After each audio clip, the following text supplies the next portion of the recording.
Kita beralih kepada soalan yang keempat, Datuk. Soalan keempat ni berkaitan dengan adakah wujud karamah pada wali-wali ataupun orang soleh. Banyak orang kata sekarang ni keramat tok wali, keramat tok wali, dan kadang-kadang kesan peninggalan orang-orang soleh ataupun keramat tok wali ni sehingga dia buat tempat ambil berkat, ambil berkat telaga tok syekh lah dan seumpamanya.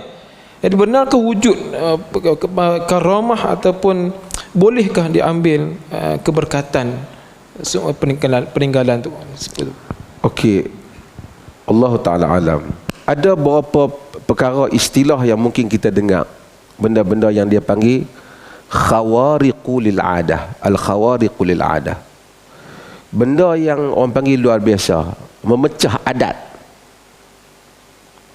Antara yang hak belah baik dulu kita dengar nama mu'jizat. Mu'jizat berlaku di tangan siapa? Di tangan para nabi. Tidak ada perkataan mu'jizat disebut dalam Quran, tetapi Quran sebut ayat, tanda-tanda.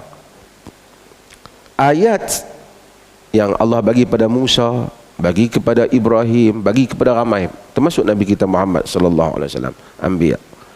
Kita sebut dalam istilah buku-buku akidah dia panggil mu'jizat.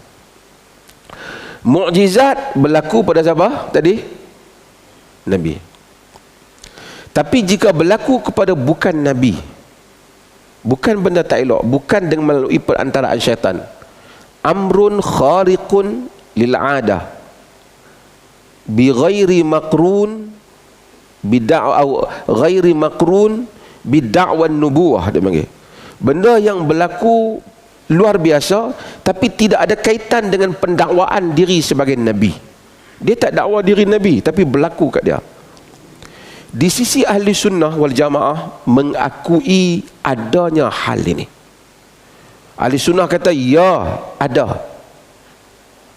Bahkan Al-Lalakai ada kitab tentang karamatul awliya. Dalam syarah usul ahli sunnah wal jamaah ada cerita ini. Antaranya dalam sejarah siapa yang kita tengok berlaku karamah ni? Siapa dia? Tuan-tuan baca hari Jumaat, kita baca surah apa? Surah Kahfi. Tentang pemuda yang tidur berapa lama? Walabithu fi kahfihim salasami'atin sinina wazdadu tis'ah. Dia tidur dalam gua mereka itu 300 tahun ditambah 9. 300 tahun kalau kira Masihi, ataupun maksudnya bukan Masihi lah, dikira Syamsiah, dan 309 jika dikira Qamariyah. Kita bahasa kita dikira cara tahun Masihi dengan tahun atau miladi dengan tahun Hijri. 300 ditambah 9. Quran hebat. 300 ditambah 9. 300 itu had miladi, had 9 tu jika tambah Hijri. Okey. Itu karamah kerana mereka bukan nabi. Mereka adalah para wali, aulia. Dan antara yang pelik lagi yang berlaku dalam Quran siapa? Maryam. Maryam bukan nabi, dia perempuan. Walaupun dalam mazhab Zahiri dia kata Maryam nabi, tapi majoriti ahli sunnah kata Maryam bukan nabi. Kullama dakhala 'alaiha Zakaria al-mihrab wajada 'indaha rizqa. Qala ya Maryamu anna laki hadha? Qalat huwa min 'indillah innallaha yarzuqu man yasha'u bighairi hisab. Setiap kali Zakaria masuk, wajada 'indaha rizqa. Tengok ada makanan kat Maryam. Maryam duduk ibadat Adam. Qala ya Maryamu anna laki hadha? Zakaria kata, wahai Maryam, ambil mana ni? Qalat huwa min indillah. Dia kata ini dari sisi Allah. Innallaha yarzuqu man yasha'u bighairi hisab. Allah bagi rezeki kepada siapa yang kehendaki tanpa hisab. Itu benda pelik. Zakaria Nabi pun tertanya-tanya, main mana ni? Yang ni Allah bagi keajaiban kepada Maryam. Yang ni nama karamah. Antara karamah yang berlaku, karamah berlaku bukan pada tangan mereka yang bukan Nabi. Antaranya yang berlaku pada Usaid bin Hudair dan Abbad bin Bishr. Dua sahabat Nabi, Abbad bin Bishr dan Usaid bin Hudair, yang ada dalam hadis Bukhari yang selalu kita baca dalam Riyadhus Salihin ada. Depa mari jumpa Nabi SAW sampai lewat malam. Zaman dulu bukan ada torchlight, nak balik. Masa depa balik, tongkat mereka menyala lampu, cahaya, dau, ada cahaya. Hatta masya bidau'iha, dalam hadis dalam Bukhari kata, sehingga mereka berdua berjalan menggunakan cahaya tu, gelap tu. Lepas tu bila mereka nak berpisah, depa dua-dua ada tongkat ni, tongkat mereka, tadi satu tongkat ni menyala, dua-dua berjalan. Bila nak berpisah, dua-dua tongkat menyala. Hadis dalam Bukhari. Itu karamah.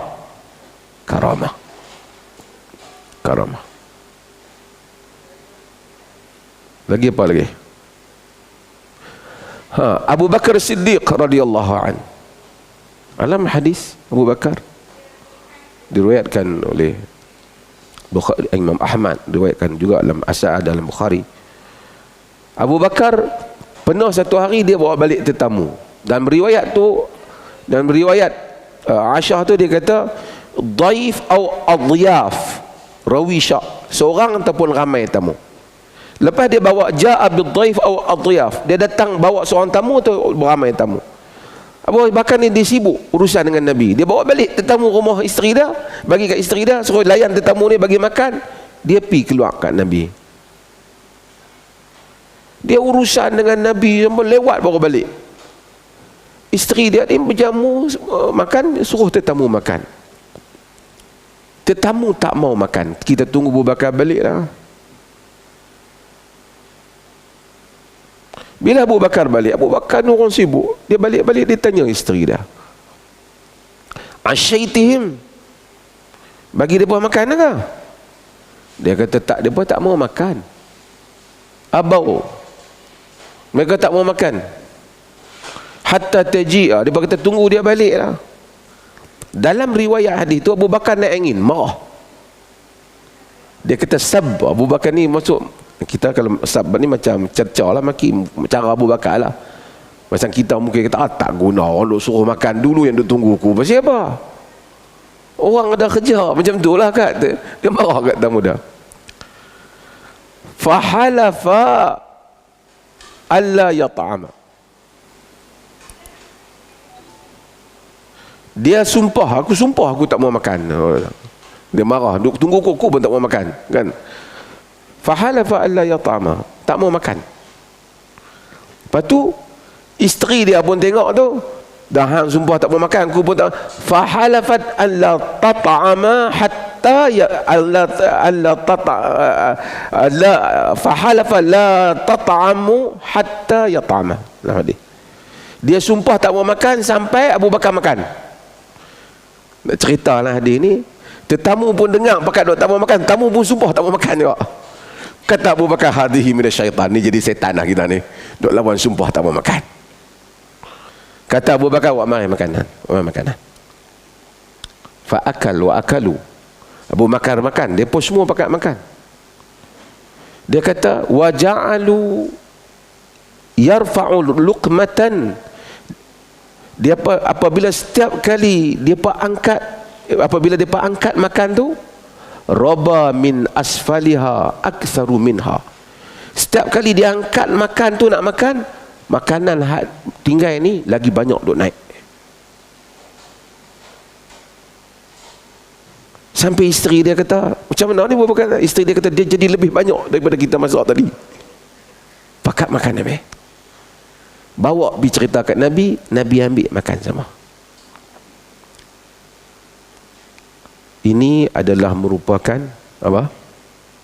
Karamah Abu Bakar. Kita Ahlussunnah percaya hal itu berlaku. Yang Allah jadikan berlaku di tangan orang-orang saleh. Dan antaranya yang masyhur yang berlaku pada Sayyidina Umar bin Khattab. Sayyidina Umar dalam riwayat Al-Hakim dan Al-Mustadrak dan lain lagi juga meriwayatkannya. Dia kata Umar bin Khattab dia lantik satu orang untuk pergi satu pasukan dalam peperangan. Wa amara alaihim rajulan yud'a Sariyata. Satu laki nama Sariyah jadi ketua. Dia kata ketika Umar duk khutbah, bainama Umar yakhtuban nas yauman, Umar duk khutbah di Madinah, dia hantar tentera di jauh tu, di sempadan negara yang begitu jauh, ribu batu. Tiba-tiba Umar kata, ya Sari al-Jabal, ya Sari al-Jabal, ya Sari al-Jabal. Sari pergi ke bukit. Orang yang bawah-bawah dengar, lo heran, apa khalifah ni? Duk tengah khutbah tiba-tiba macam naik syekh. Cakap dengan siapa? Sehingga sebahagian riwayat Abdul Rahman bin Auf kata, apa Amirul Mukminin? Orang heran. Tapi apabila tentera balik, tentera kata, kami hampir kalah. Tiba-tiba kami mendengar. Dia, dalam riwayat tu, fasarahat, Umar ni fayasrikhu, Umar jerit, ya Sari al-Jabal, ke bukit. Dia kata kami duduk di sana, tiba-tiba ketika nak kalah, kami dengar suara kata, ke bukit, Sari pergi ke bukit. Kami pun fa'asnadna ilal jabal, kami pun pergi hampir ke bukit dan kami berjaya tewaskan mereka. Kami hampir kalah. Itu karamah siapa? Umar bin Khattab. Perkara luar biasa yang berlaku pada Umar bin Khattab. Dalam sebahagian riwayat berlaku pada Khalid bin Al-Walid, apabila orang cabar dia, kalau hang minum racun ni, hang tak mati, kami masuk Islam. Dia minum dan dia tak mati.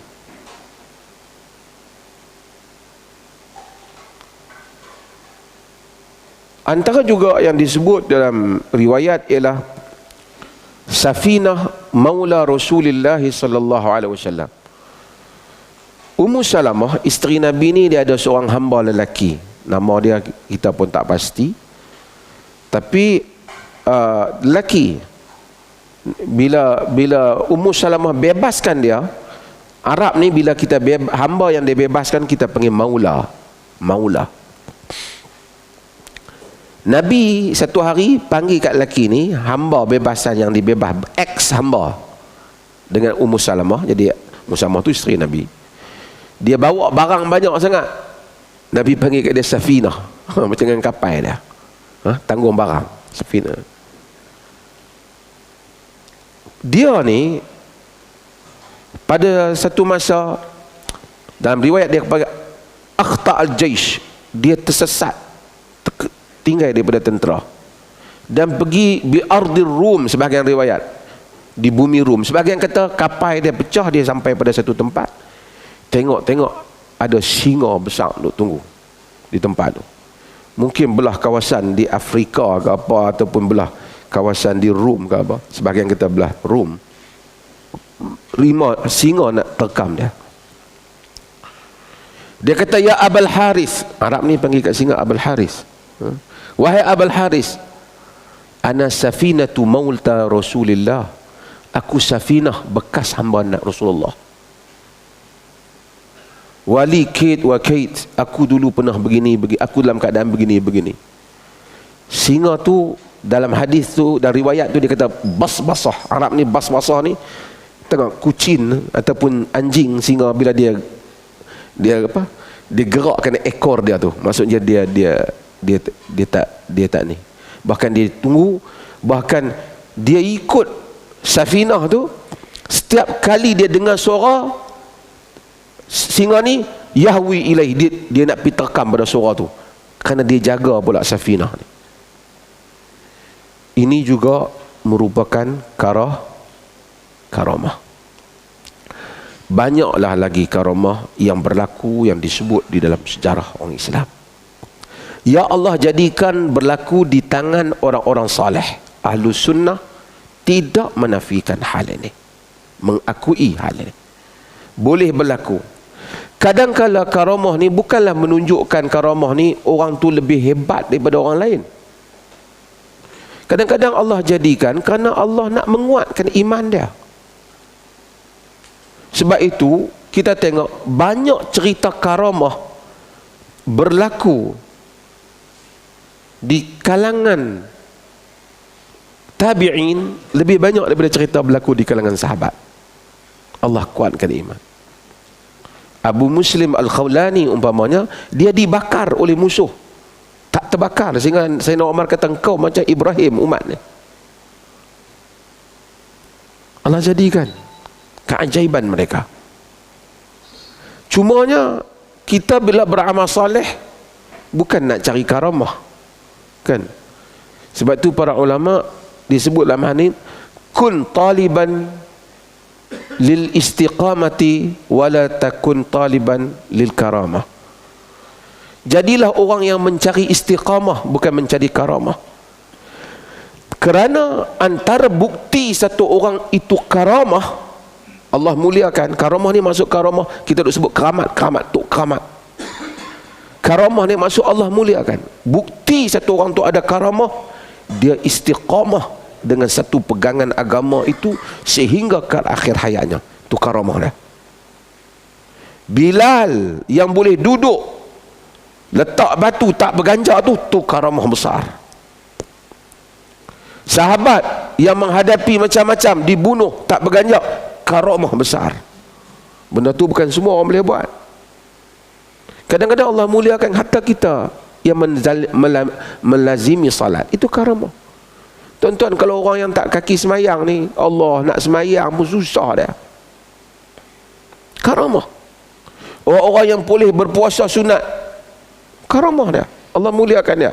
Kalau dia bukan orang-orang yang boleh bangun malam untuk beribadah, bertahajud, bukan senang. Cuba kita fikir, berapa ramai orang yang cuba bangun nak semayang tahajud, tak berjaya. Try semalam boleh, 7 malam hilang.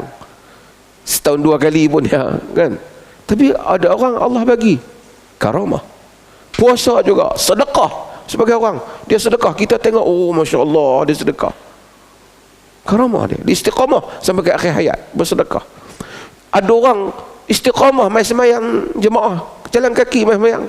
Ada beberapa orang tua-tua, Masjid Alwi rajin cerita, yang tak pernah punting daripada muda sampai ke tua, sampai ke mati, sentiasa semayang 5 waktu tu ada. Bagi dia mudah, tapi bagi yang kita tak biasa dok buat ni, oh payah. Itu karamah. Tapi kita cerita tentang karamah hak orang nak cakap ni hak pelik ni.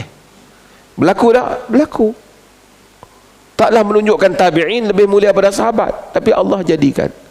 Tapi tak adalah karamah tu benda-benda yang mana orang jadikan hal itu untuk buat benda pelik-pelik. Ni, mari aku nak tunjuk keramat aku kat hangpa. Tidak begitu. Dia kadang-kadang berlaku pun di luar jangkaan mereka.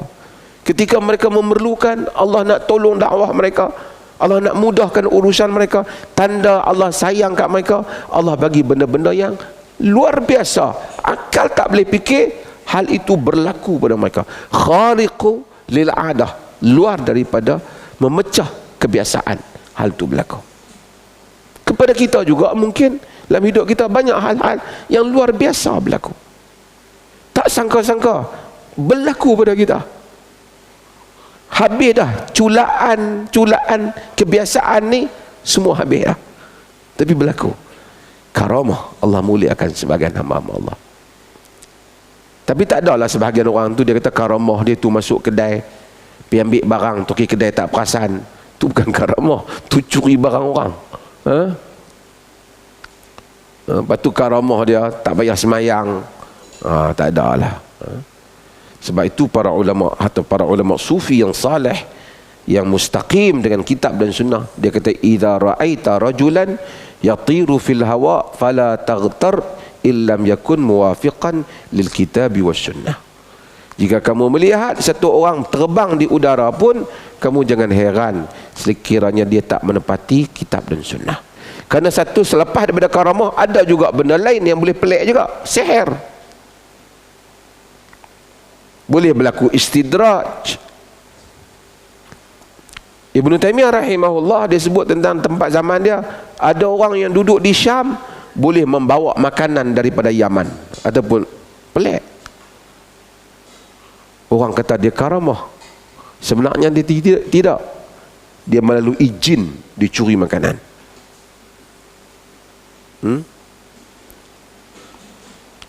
Dan macam-macam dalam sejarah orang yang boleh buat pelik. David Copperfield boleh buat pelik juga. Betul bukan karamah.